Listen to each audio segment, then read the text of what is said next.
Não importa quantos vídeos existam nas redes aí sobre o tema eclipses, este ainda é um dos que mais gera dúvidas em quem gosta de astrologia e acompanha os estudos de astrologia. Nesse vídeo aqui eu vou atender a um pedido de uma seguidora do canal para falar sobre qual é o poder que um eclipse tem na leitura natal, sobre o mapa natal. Então fica aqui no vídeo, eu vou entrar em alguns detalhes e trazer algumas abordagens bem interessantes. Se você está aqui pela primeira vez e não me conhece, eu sou a Ana Rodrigues e o canal é Astrologia Clássica. Aqui eu sempre trato da astrologia tradicional. Aproveite e se inscreva no canal, é grátis e pode se tornar membro, que tem vídeos exclusivos todas as semanas. Então, além dos vídeos abertos, tem mais um vídeo exclusivo para os membros. E eu vou iniciar agora essa semana com algumas postagens lá na comunidade, na aba Comunidades, exclusiva para membros, porque vai ter um teor um pouco mais técnico. E a ideia é a gente seguir bastante. Já tem 18 vídeos exclusivos e vai ter toda semana mais um, tá? Então, fica atenta aí que tem algumas coisas legais aqui que eu tô planejando. Bom, se você quiser aprender astrologia, não conhece nada, você acha que a sessão de membros é muito avançada, por exemplo, quer iniciar do zero, tem cursos lá na minha plataforma EAD, que é aprenderastrologia.com.br, e lá você pode adquirir o curso do seu interesse. Tem curso de astrologia natal que começa do zero mesmo, e você pode estudar no tempo que você quiser, se programar, porque as aulas são gravadas.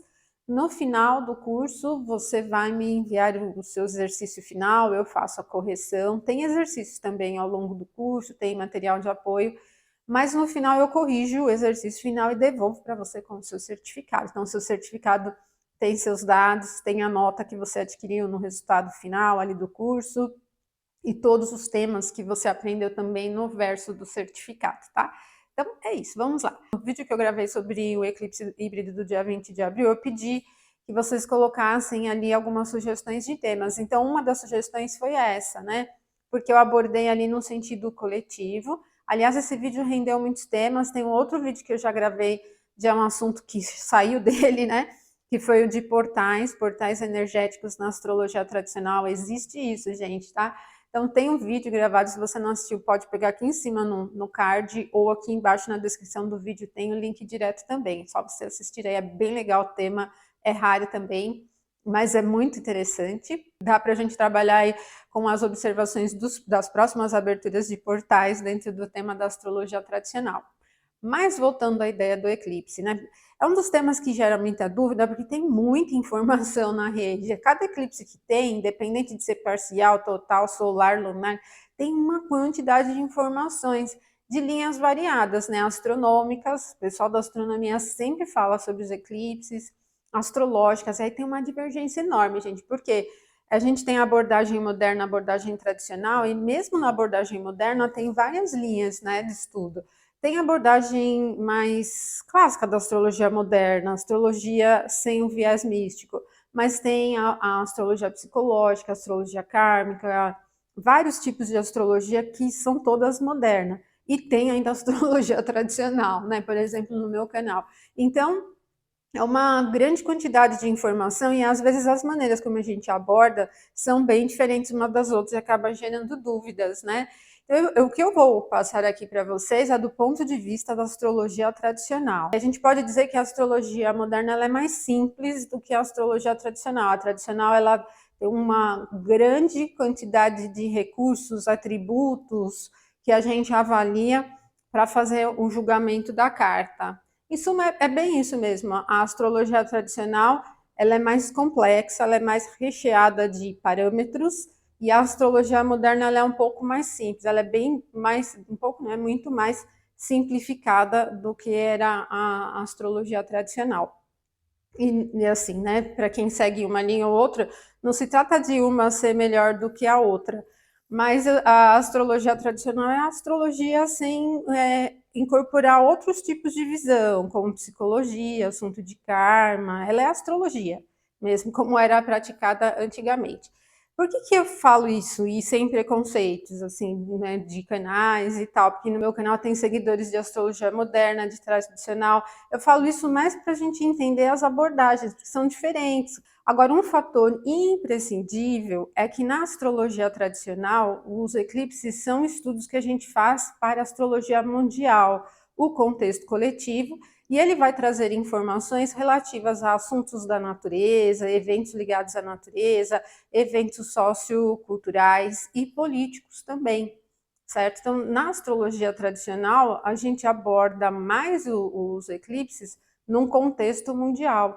E na moderna, eu sei que tem canais de astrologia moderna que analisam o eclipse no sentido mundial, mas tem a maioria dos canais de astrologia moderna usam eclipse para análise natal, entendimento de questões comportamentais, quando um eclipse pode representar mudança no comportamento das pessoas de uma forma geral, que não é uma ideia comum.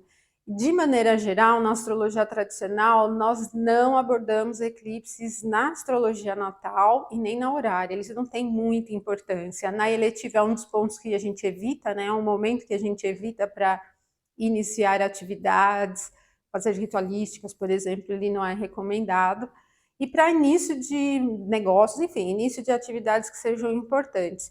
Então, ele tem pouquíssimo efeito em termos de informação na astrologia natal. Existem muitos outros recursos, técnicas, estudos na astrologia natal que são muito mais eficientes para você entender se um determinado momento tem uma certa relevância ou não.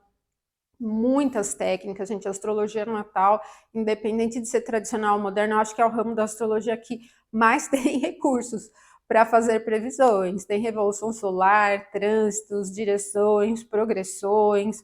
Na tradicional tem a fezes dos lotes herméticos, profecção do ascendente, firdária, decênios, direções por termos, tem muitas técnicas de previsões. Então, a astrologia natal, ela tem os seus próprios recursos para entender questões da vida de uma pessoa. E, assim, uma coisa importante é entender que, do ponto de vista tradicional, os eclipses, eles falam de coisas grandes, né? Ou que mudam a direção de certos eventos ligados a contexto coletivo, ou que repercutem, atingem muitas pessoas também.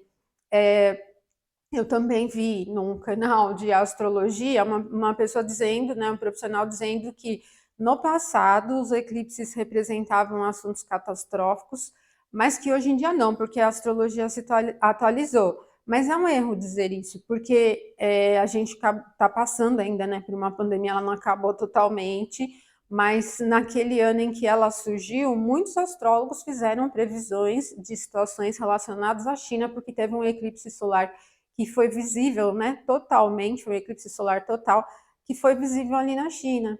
Então, a previsão da pandemia que atingiu o mundo inteiro e que foi, sim, uma catástrofe, tem sido uma catástrofe porque morreram muitas pessoas, né, foi uma da previsão baseada em eclipse. Outra previsão de catástrofe baseada em eclipse foi a dos terremotos, né, foram vários terremotos em sequência que atingiram nesse ano a região da Turquia com a Síria, e no ano passado um eclipse solar também foi visível naquela região. Então, os eclipses continuam representando grandes catástrofes, é que nós, como seres humanos, não reagimos a esses acontecimentos como os antigos. Imagina lá na época da Mesopotâmia como eles reagiam, o ser humano é outro, mas eles continuam representando as mesmas coisas, né? Nós atribuímos também aos eclipses, como eu falo para vocês, questões mais socioculturais, mas de contexto coletivo. Houve um eclipse, acho que foi em 2018, um eclipse lunar, foi bem bonito de ver, estava o céu claro em São Paulo, raro, né, o céu claro, e o eclipse foi bem cedo, assim, em torno de umas 6 e pouco, 7 horas, a lua estava enorme, assim, subindo, e foi um eclipse lunar total. Naquela época, estava acontecendo uma crise entre o governo do Brasil e o governo dos Estados Unidos, era o Donald Trump, e ele estava com toda aquela questão com imigração, lembra? Aquela polêmica toda, e alguns imigrantes brasileiros que estavam ilegais ali tiveram problemas com a imigração, e eles tinham filhos, estavam com os filhos, e ele separou as crianças dos pais, e isso gerou uma polêmica enorme, e as pessoas estavam alocadas em locais que pareciam umas jaulas, né? Então foi um momento, eu não sei se vocês lembram disso, mas podem pesquisar aí na rede, vocês vão encontrar. Foi um momento de um pouco de tensão entre as negociações do Brasil e dos Estados Unidos. No dia seguinte ao eclipse, houve um acordo e o governo brasileiro conseguiu tirar as pessoas e depois, nos dias seguintes, trazer para o Brasil. Esse eclipse aconteceu numa mansão lunar que se relacionava à libertação de cativos. Então, não é o eclipse no sentido físico, né? No sentido astronômico que causa o evento. A astrologia é uma linguagem, né? Onde a gente faz uma associação de acontecimentos na Terra com os eventos celestes, uma espécie de espelhamento, assim a gente pode dizer, né? Bem hermético, né? A ideia é bem hermética. E é isso. Então, assim, os eclipses eles continuam representando efeitos catastróficos ligados à natureza, ou eventos que têm relação com um grande número de pessoas, eventos que têm relação geopolítica, né, relação entre países, que têm relação com assuntos culturais, mas na astrologia tradicional, em nível pessoal, baixíssima interferência, né? Você pode dizer até assim que se o eclipse cai no mesmo grau do ascendente, no mesmo grau da Lua, no mesmo grau do Sol, ele pode trazer alguma relevância nos temas que são regidos pelo Sol, pela Lua, ou no caso do ascendente, ligados ao corpo físico. Mas é muito baixo. Eu já tive eclipse, aliás, acho que foi no final do ano passado, um eclipse que aconteceu bem no grau, bem pertinho do meu ascendente, não aconteceu nada comigo fisicamente. Já tive eclipse que aconteceu no grau conjunto do meu meio do céu, também não aconteceu nada, porque os eclipses são recursos que a gente usa mais para entender questões mais coletivas. Então, respondendo a essa seguidora, eclipses não têm um efeito definido e marcante sobre o mapa natal, porque analisar eclipse não é uma técnica para astrologia natal, ela é uma técnica mundana. São bem diferentes, né? Assim como a gente não usa, por exemplo, o ingresso do Sol em Áries no mapa natal. Não faz sentido você olhar qual casa do seu mapa natal que o Sol vai ingressar em Áries, porque o ingresso do Sol em Áries é a revolução do Sol no contexto coletivo, é quando ele completa a roda, né? E inicia ali no equinócio invernal um novo ciclo astrológico. E para nós, o nosso completar da roda inicial, um novo ciclo, é a revolução solar, né? Nossa, de cada um ligado com a posição do Sol na nossa carta. Grandes conjunções, Júpiter e Saturno, não é uma técnica para olhar no mapa natal, em qual casa que cai Júpiter e Saturno, não faz sentido, é contexto coletivo. Como a gente lida com os assuntos coletivos que atingem a todos, diz respeito ao nosso momento. Então, na sua revolução solar, na profecção do seu ascendente, na firdária do seu mapa, é que a gente vai observar como que você, né, sua vida, responde a esses acontecimentos coletivos, certo? Então, era isso que eu queria passar para vocês. Espero ter ajudado, respondido, esclarecido. E fala do ponto de vista da astrologia tradicional, porque é a linha que eu sigo. Mas sejam todos muito bem-vindos ao canal. Gosto de todas as abordagens. Sei que tem pontos de vista diferentes. Alguns se adaptam melhor à astrologia moderna e outros mais à astrologia tradicional. Eu comecei estudando astrologia pela moderna, depois migrei para a tradicional, porque eu gosto da complexidade, da sustentação, dos parâmetros que a astrologia tradicional dá, tá bom? Então, espero que você tenha gostado, e se gostou, não esqueça de curtir, compartilha com seus amigos também, torne-se membro, se inscreva no canal, um abraço forte, até o próximo vídeo, então, até mais.